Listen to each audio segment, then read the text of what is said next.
You're listening to episode 83 of Booming Your Bottom Line.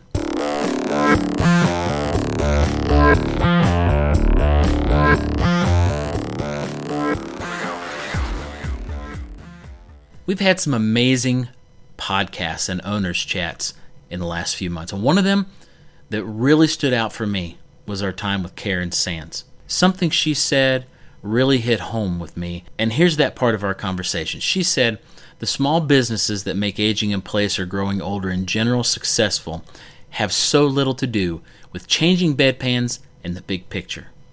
So that's what we'd like to do today. I'd like to take you there to the big picture for a moment so you can get some clarity on the reality of where we're headed as a country and what your future company or your focus should be as its leader. Now, before we dive in, I'd just like to say that this is a discussion we've been sitting on for a little while because we were waiting until the moment was right. What we're talking about today is a bridge to get you from the mindset that you've been working in up till now to a new reality in store for businesses across America. You hear so much about boomers and older consumers. It's the niche you've been working in, so it stands to reason. But what if I told you there was more? What if I told you that the real market for what you do is way bigger than you think? And that the opportunity is nearly unimaginable in terms of what you can earn and how many people you can serve. But there's one caveat.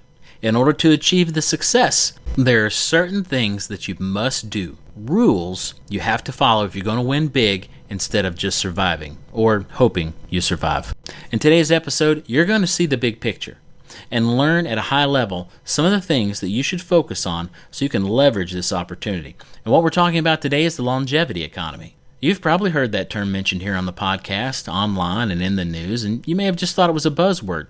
But for you as a business owner, I can definitively say it's something you need to learn more about because it's going to dictate how much success or lack thereof that you experience with your company in the future. Now, just to make sure that we're all starting from the same place, let's do a quick review. According to a paper published by Oxford Economics and the AARP in 2013, the longevity economy represents the sum of all economic activity serving the needs of Americans over 50, and including both the products and services they purchase directly and the further economic activity this spending generates. Let's think about what that means. That means everyone who's over 50, everything that they buy, and all the economic activity that spending generates. And according to the same report, that over 50 group represents 51% of the over 25 population, and that's projected to pass 54% by 2032. They controlled 80% of the U.S. aggregate net worth. They dominated spending in 119 of 123 consumer packaged goods segments. Their economic activity was bigger than every country's economy except the U.S. and China. Okay, let's hear that again. Their economic activity was bigger than every country's economy, the whole economy for every country on the planet except the U.S. and China. It made up almost half of the U.S. economy, 46%, and provided employment for 100 million Americans. Now, right now, this group is responsible for over $7 trillion in economic activity, and by 2032, that's set to reach $13.5 trillion. So, what does that mean for you? Well, there are three things that you really need to grasp and ultimately get your focus on. First, really the most important thing to understand that this money, this over $7 trillion, it isn't the result of quote-unquote senior care, right? Remember what Karen said. This isn't a bedpan business. It's everything. Anything they need or want. Car repairs, home remodeling, groceries, hardware, clothes, new homes, entertainment, the list goes on. And, of course, it also includes any of the services that might be specifically for people with specific needs or in particular situations, including the services and products that are typically provided by people that listen to this podcast.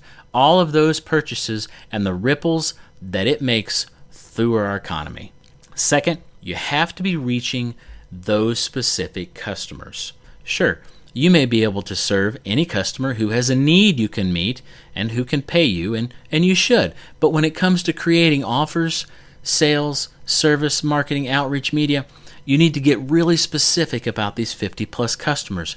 By and large, they have the money to spend. But at a deeper level, We're talking about realigning your company with those customers in ways that make sense to them and for you. And there are many different ways to align your company with this market, and I'm not going to sugarcoat it. It's going to be a lot of work, but there are methods you can use to identify your opportunities, build a plan, and execute it through small, manageable steps. Third, it means you're going to have to talk about what you do in a way that speaks to these customers without mentioning age, aging, illness, or anything else that will make them think you're addressing someone that's old or sick.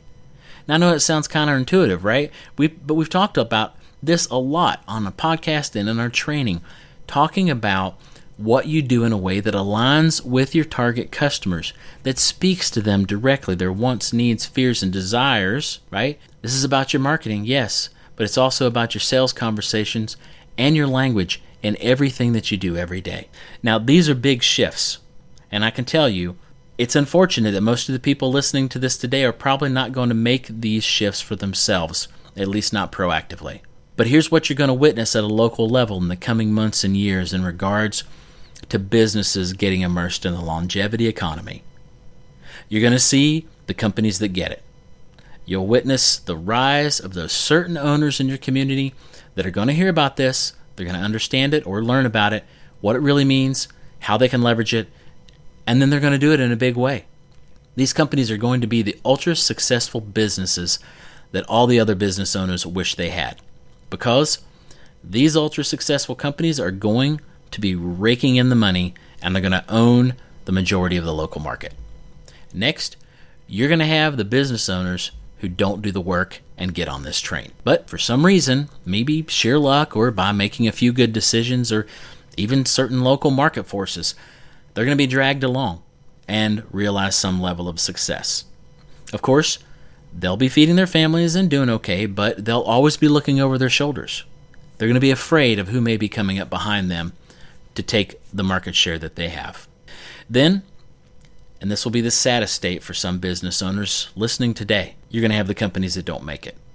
They stay stuck in the rut. They refuse to change and ultimately sealed their own fate. Now, you may not think that's going to be you, and I get that, but Kodak thought they were too big to fail too. They were pioneers and had their market ripped out from underneath them. History is filled with companies that thought they had a sure thing. And finally, there are going to be the big companies, conglomerates, and expanding larger organizations that are going to come into your market and try to take it for themselves. And if you aren't the ultra-successful business we talked about first, good luck. Because between the ultra-successful local companies and big business, it's going to be a constant battle for what is left. Many of you have probably already experienced this in real life. In your community, you've seen the big business come in, and you've felt that effect. It's just going to compound as time goes on. Now, the question then becomes, what are you going to do about it? In 5, 10, or more years, are you going to be the ultra-successful local business owner? The just making it business owner? Or maybe the one that used to own their own business, who's working for a former competitor? Look, we're not trying to be all gloom and doom. We're just trying to give you the lay of the land so you can make a good decision about what your next step should be.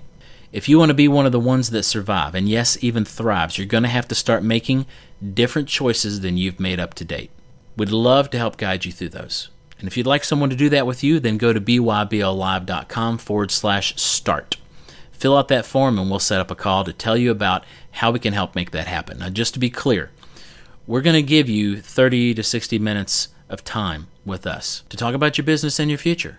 The call is free, and we do that as a way to serve you. But what we'll be teaching you on the call is the work that it will take and the investment that you need to make to get the results you want.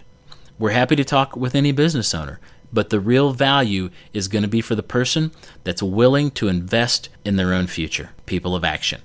Well, I hope you've enjoyed today's episode and found it enlightening. Please, if you've been sitting on the fence, letting life and your business happen while you're in a rut, I want to challenge you to step out of that today. Contact us. Let me show you how to start doing the work that will lead you to accomplishing your business dream. Just go to bybblive.com/start. And until next time, be well, be bold, and boom your bottom line.